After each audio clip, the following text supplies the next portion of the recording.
Hallelujah. Thank you Jesus. Thank you Holy Spirit.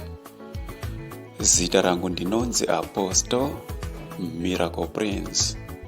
Pane chinhu 1 chandakaona chakawira vanhu vazhinji kwazvo, kunyange kune avo vanozviti tiri vaKristu, kutya.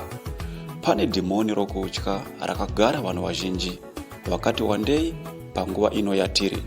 Vanozviti tine kutenda, asi kungowirwa nechinhu chidiki so mukati muupenyu hwavo, vanobva vatopindwa nokutya. Haleluya. Nokuti kungoita sekuti vatadza kufambirwa nezvinhu so mukati muupenyu hwavo, vakutomhanya kuda kutsvaga pavangagona kubatsirwa. Haleluya. Ukada kuzvitarisisa, kunyange munhu akaita saizvozvo, kana achiti ndine kutenda, anenge achireva nhema. Haleluya. Asi kuti anenge ari munhu ane kutya mukati muupenyu hwake. Nokuti kungosvikirwa nekadambudziko kadiki so mukati muupenyu hwavo, vanobva vatomhanya kuda kutsvaga kuti vangagona kubatsirwa kupi kuti vakwanise kubuda mukati medambudziko iroro. Rega ndikuudze, hama mudikanwa, vanhu vazhinji kwazvo panguva ino yatiri, kunyange avo vanozviti tiri vaKristu, vakabatwa nedhimoni rokuva nokutya. Kana uri muKristu akagamuchira Ishe Jesu Kristu mumweya nemuzvokwadi, haufaniri kuti uve nokutya pega paungagona kupinda mukati medambudziko, asi kuti unofanira kuti uve nokutenda, uchinzwisisa kuti Jesu Kristu uyo wawakagamuchira haana kutipa mweya wokuti isusu tive nokutya, asi kuti wakatipa mweya wokukunda. Saka as long isusu tiri maari, tinofanira kuti tizviudze kuti tine mweya wokukunda matiri. Haleluya. Hatifaniri kuti isusu tive nemweya wokutya, nokuti kuva nokutya kureva kuti isusu hatiziva chatakagamuchira, nokuti uyo watinotevera Jesu Kristu haana kutipa mweya wokutya, asi kuti mweya wokukunda kuburikidza nokutenda. Haleluya.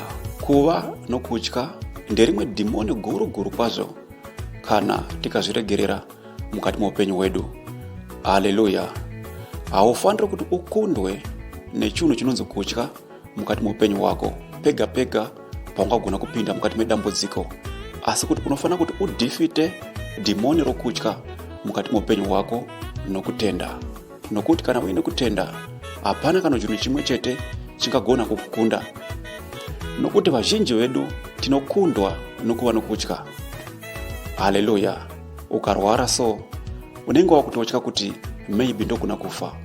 Haleluya.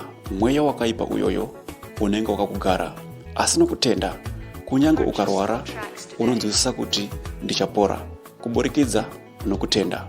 Nokuti Mwari ava vatinotevera, mavari hamuna kutya, mavari mune upenyu. Saka kureva kuti kana tine kutenda, tine kupora mavari. Saka haufaniri kuti iwewe uve nokutya mukati muupenyu hwako, asi kuti unofanira kuti uve nokutenda. Haleluya. Pega paungasangana nezvingakunetsa, iva nokutenda. Haleluya. Kutenda ngakuve iko kunotungamira mberi kwete kutya. Nokuti kana ukatungamidza kutya mberi, kutenda kwako kana kukazowira kumashure, haungagoni kukunda dambudziko iroro raunenge wapinda mukati maro. Haleluya. Nokuti kana uine kutenda, kunyange dambudziko iroro rakakura sei, kana kutenda uinako kunokuudza kuti izvi zvinogoneka izvi, nokuda pokuti unenge uine kutenda kwakakwana usina kutya. Kutya nderimwe dhimoni guru rawira vatendi vanhasi. Haleluya. Kangamwei kuti kudenga pamunoti uko tinoda kuzoendako, hakungoendwi kana usina kutanga wafa. Haleluya. Kuti uende kudenga iwewe ugondopinda muusha wokudenga, unofanira kuti iwewe utange wafa.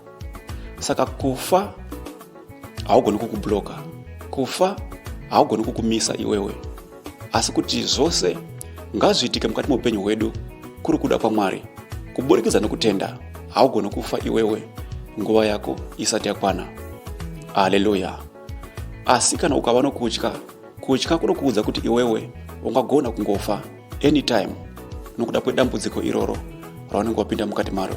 Asi kana uine kutenda, haugoni kuti iwewe uve nokutya mukati muupenyu hwako, nokuti kutenda kunokuudza kuti zvinhu zvose zvinogoneka. Haleluya. Munotyei imi muna Jesu mukati muupenyu hwenyu. Musatya, ivai nokutenda bedzi maari, nokuti maari iye isha Jesu Kristu ndimo mune upenyu hwedu. Pirai zvose kwaari muine kutenda, achakuitirai sezvamunoshuvira. Haleluya. Kuva nokutya kumhura ishe wedu Jesu Kristu, uyo watinenge tichiti takagamuchira mukati muupenyu hwedu. Usava nokutya mukati muupenyu hwako, asi kuti iva nokutenda nguva dzose, pega pega paungagona kupinda mukati medambudziko. Kana ukaverenga book ya 1 Petro chapter 1 pa verse 5 inoti, imi munorindwa nesimba raMwari nokutenda. Kureva kuti pasina kutenda, kunyange simba raMwari riripo, hatigoni kurindwa naro pese patingagona kuda rubatsiro mukati muupenyu hwedu. Haleluya. Asi kana tiine kutenda, tingagona kubatsirwa nesimba raMwari mukati muupenyu hwedu kuburikidza nokutenda. Haleluya. Pese patingagona kupinda mukati mematambudziko mukati muupenyu hwedu, simba raMwari richatichengetedza. Pese patingagona kupinda mukati mematambudziko, mukati mezvinhu zvinotiremera mukati muupenyu hwedu, simba raMwari richatirinda kana tiine kutenda. Kureva kuti kana usina kutenda, simba raMwari harigoni kukurinda. Haleluya. Saka hatingorindwe nesimba raMwari bedzi, asi nokutenda. Tinorindwa kuti tipiwe ruponeso rwakagadzirirwa isu kuti ruratidzwe nenguva yekupedzisira. Haleluya. Pane nguva yekutanga, ndiyo nguva yekuberekwa kwomunhu. Kova nenguva yekupedzisira, ndiyo nguva yekufa kwomunhu. Haleluya. Asi zvoenderana nokuti tafira muna Kristu here kuti tigone kugamuchira ruponese urwu rwuri maari. Pira zvose kuna Jesu Kristu uine kutenda. Haleluya.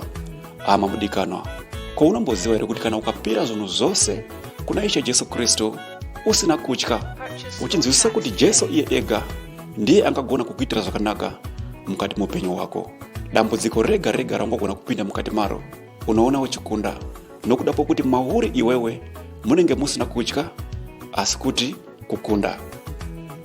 Haleluya.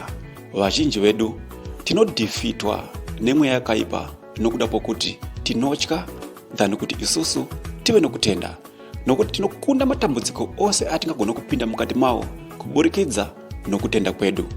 Haleluya. Bhaibheri shoko raMwari rinoti kutenda kusina mabasa kwakafa.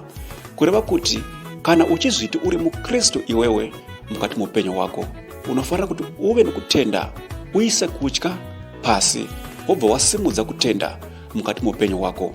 Matambudziko ose aungagona kufesana nawo mukati muupenyu hwako, uchaona uchakunda kuburikidza nokutenda, nokuti kana uine kutenda, zvinhu zvose zvinogoneka.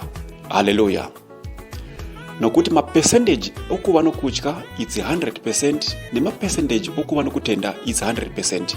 Saka zvoenderana newe kuti iwewe paunenge wapinda mukati medambudziko unochuza kuva nokutenda here, nokuti kuva nokutenda it's 100%, kuva nokutya it's 100%. Saka zvoenderana newe kuti pega pega paunopinda mukati mematambudziko, chii chaunochuza iwewe, kutenda here kana kuti kuva nokutya? Chaunochuza iwewe ndo chaunopinda mukati macho.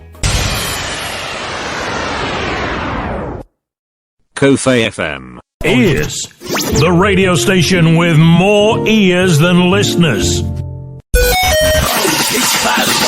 Broadcasting live. Thank you for listening to today's daily devotional broadcast audio. We encourage you to share this audio with friends and contacts. Also, don't forget to let people know about Apostle Miracle Prince. You can download our daily devotional broadcast audio on YouTube, or you can contact us by this number +27619164897. Shalom. Let's touch lives together. To God be the glory.